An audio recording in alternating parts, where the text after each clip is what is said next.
Buenas tardes, profesor Omar Amaya. Mi nombre es Federico Domínguez López, matrícula AL 096240 de la carrera Ingeniero Logístico, eh, y nuestro proyecto integrador. Durante esta sección estuvimos viendo a través de la electricidad de magnetismo algunas fórmulas, definiciones, inventores, y el día de hoy se nos hacen algunos cuestionamientos de la cual voy a hablar enseguida. Uno de los primeros cuestionamientos que se hace es qué son los circuitos eléctricos y qué importancia tienen en la sociedad hoy en día. Podemos definir que es un conjunto de operadores unidos de forma que permiten el paso a la circulación de la corriente eléctrica, en este caso por medio de los electrones, con el objeto de producir un efecto útil. En este caso, comúnmente lo usamos en nuestras casas. Los focos nos producen la luz, nos produce calor, movimiento, entre muchas otras funciones, ¿verdad? Que puede tener. De igual manera, nuestra segunda pregunta nos dice que a qué se refiere las leyes de Kirchhoff y dos aplicaciones que se le pueden dar. Las leyes de Kirchhoff describen el comportamiento de la corriente en un nodo y del voltaje alrededor de una malla. Estas leyes son las bases del análisis de circuitos avanzados. Las leyes de Kirchhoff de voltaje y la corriente están en el corazón del análisis de circuitos. También permiten calcular corrientes, voltajes, resistencias en circuitos eléctricos, para calcular consumos de energía, calibraciones, normatividad de cables, componentes eléctricos, y su impacto abarca desde los transistores a los ordenadores o computadoras, pasando por sistemas servomotrices, entre muchas otras que nos sirven.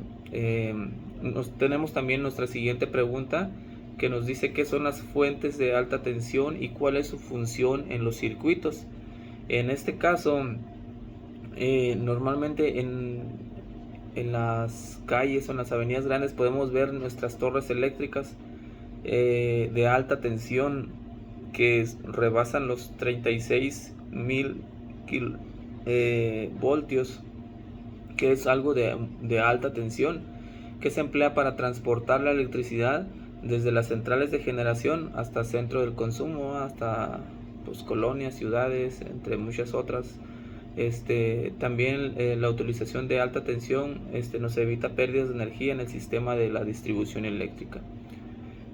Y continuando con nuestra siguiente pregunta, número 4, ¿cuáles son los métodos de análisis de circuitos eléctricos? Existen muchos métodos. En este caso, la aplicación de las leyes fundamentales, la ley de Ohm y la ley de Kirchhoff, el método de voltaje en los nodos, el método de la corriente de malla y su pariente cercano, el método de corriente de lazo, son formas en las cuales nosotros podemos calcular y sacar lo que necesitamos medir.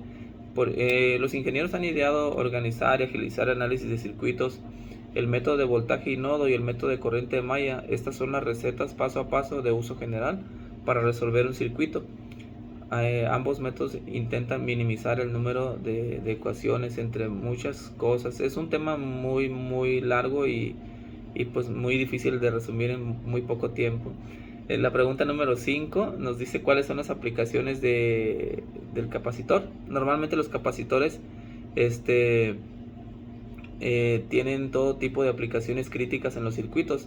Las aplicaciones más comunes que ellos tienen son el almacenamiento de energía, suprimen las alzas de voltajes y filtran las señales complejas, que es la función que usan principalmente en las computadoras, en muchos aparatos electrónicos, de los cuales hoy en día es muy común ver este tipo de funciones o de cómo usamos esta parte de la electricidad. Entonces, por mi parte ha sido todo, profesor. Gracias por que por el seguimiento durante el curso a las tareas y por la atención también que ha tenido al seguimiento del curso. Gracias de antemano y que tenga buen fin de semana.